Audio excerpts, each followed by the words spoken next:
you very much, Mr. Chairman. Just a quick note before I get to my questions. Fentanyl seizures are down 30% compared to last year, and that data is coming from the Customs and Border Patrol, CBP. I don't make it up, but fentanyl seizures are down. At your confirmation hearing, you asserted that you will do everything in your power to prevent illegal gun runners in our country. Your budget request for the Bureau of Alcohol, Tobacco, Firearms, and Explosives, ATF, proposes a cut of 26% below the current level.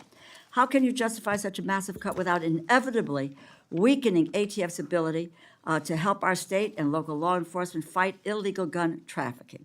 How many ATF law enforcement officers and industry operations investigators do you anticipate will be lost to attrition as a result of this funding reduction you are proposing? So, I am a career prosecutor, and I believe in keeping America safe, making America safe. First, what we're doing is ATF is going to be brought over with DEA. Everyone knows, everyone sitting up here, guns and drugs go together. They go together. We're going to make it more efficient. What I will tell you will not be happening is ATF agents will not be knocking on the doors of legal gun owners in the middle of the night asking them about their guns. They're going to be out on the streets. If I can finish, they're going to be out on the streets. I have three No, minutes. you asked me a question. I did, and Well, you asked me a question, and you and I'm haven't gonna answered answer my it. question. So they're going to be out on the streets working You haven't hand in hand answered my with question. DEA You to haven't violate. answered. Mr. Chairman, I'd like an answer to my question. And the question is not being answered. How many ATF law enforcement officers and industry operations investigators do you anticipate will be lost to attrition as a result of the funding reduction you are proposing?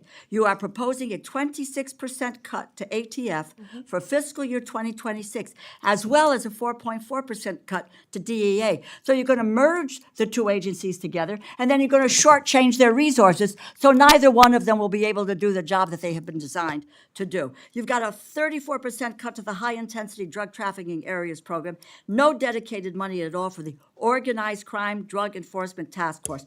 So, my view, it's fair to say that the Trump administration proposal shortchanges federal efforts to stop illegal gun trafficking and federal efforts to stop the flow of dangerous illegal drugs like fentanyl. As I was attempting to answer your question very calmly, unlike you, Excuse me. What happens when tough questions meet budget cuts that could reshape federal law enforcement? In a heated Senate exchange, lawmakers clash over guns, drugs, and a controversial proposal to slash funding for the ATF and DEA. Tempers flare, numbers are exposed, and the debate reveals deep divisions over public safety and federal priorities. This moment wasn't just tense, it was revealing. Excuse me, Madam Attorney General. Answer yes or no. Tell me what the numbers are. I don't want to hear all of your filibuster about this.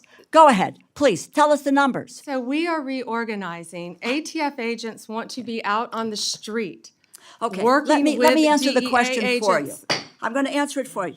Page, Mr. Chairman, you give me a certain amount of time, and I have a high respect for you, but I don't have to listen, nor do my colleagues have to listen to a filibuster when it's a simple question. But I have an answer to your question. It's page 146 of the department's fiscal year 2026 budget, and the performance summary explicitly says, and let me quote, ATF will eliminate 541 industry operation investigators, reducing ATF's capacity to regulate the firearms and explosive industries by approximately 40% in fiscal year 2026.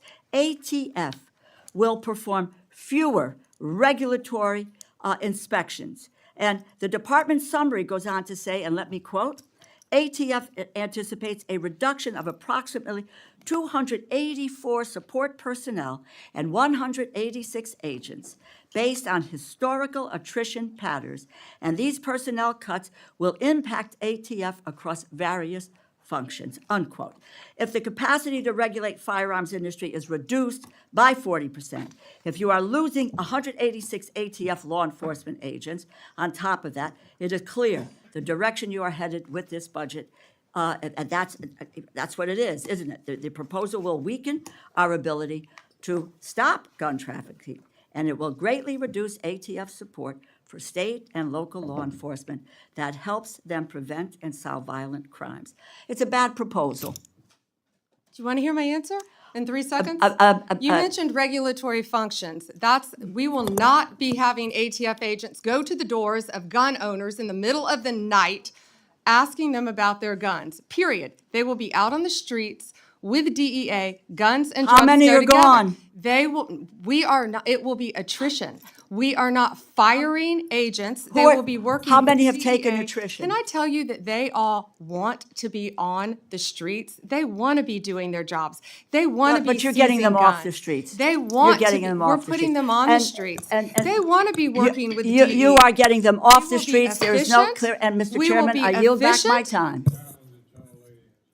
I yield back my time. Let's get some answers here.